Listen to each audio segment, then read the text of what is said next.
So deep water. What's going on, guys? Welcome to Geekly Goods. If you're new, the name's Leo Rydell. We talk the latest in movies, TV, Marvel, DC, anything in the Geekverse we can hit, guys, we're hitting it. Hit that big red subscribe button down below if you like that type of content. And I'm here today to talk about deep water and to answer the big question, was it worth the wait? Because it's been delay after delay, and it was just kind of shoved over to Hulu, coming out this Friday on the streaming platform. So was it worth the wait? And guys, not really. Let's get into it though. Let's start out with who's in it, what it's about, and who directed it. And it's starring Ben Affleck, Armas, and also Finn Wittrock makes an appearance in the movie as well. It's directed by Adrian Lin, and it's about a well-to-do husband who allows his wife to have affairs in order to avoid a divorce, and he becomes a prime suspect in the disappearance of her lovers. Now, to be honest with you, I think the story has some interesting subject matter, and I gotta start out with what works for me, and what did work, I thought, was the story. I think that there is this very curiosity-invoking story going on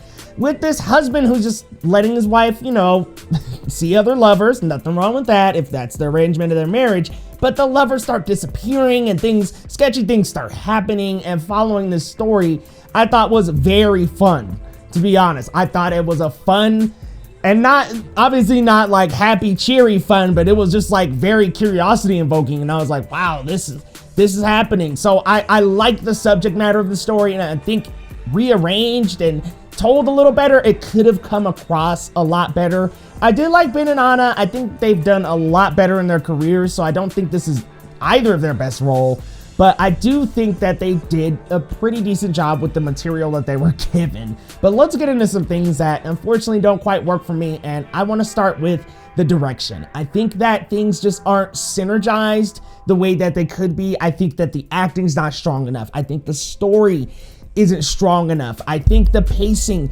isn't strong enough because it's paced pretty slowly, to be honest with you.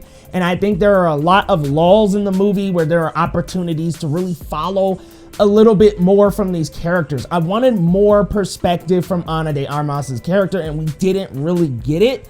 I wanted to see a little bit what was going on in her world because it seemed very one-sided in the movie, and it makes you a little more sympathetic for one character because it's so one-sided. But I wanted to see what was going on with her.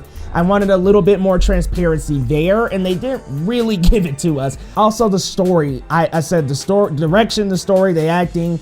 The story, like I said in the what work section, curiosity invoking, like that. Unfortunately, it's not executed well. It's a little bit all over the place, and it's paced so badly to where there's these little lulls in between that it just doesn't stay as interesting as it sounds. I mean, me just reading that description sounds interesting, but unfortunately, the execution doesn't really allow it for the breadth that I think it needs for it to be a more interesting and powerfully told story. So unfortunately, the direction just gets in the way of all of that. The score is not memorable.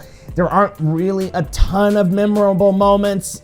There are some, but unfortunately they just don't fall one after another too well. And I just think this story is just so all over the place. The script is not that great.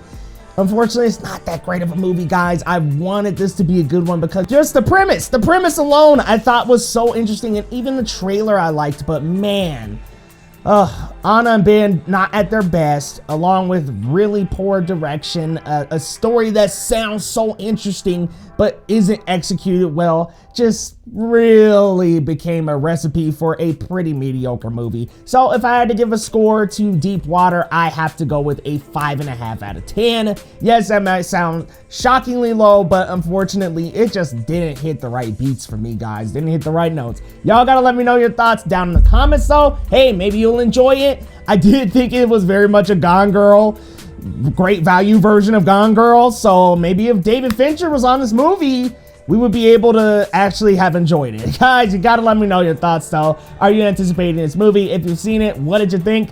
And y'all, if you're new to the channel, hit that big red subscribe button, and we will see you next time on Geekly Goods.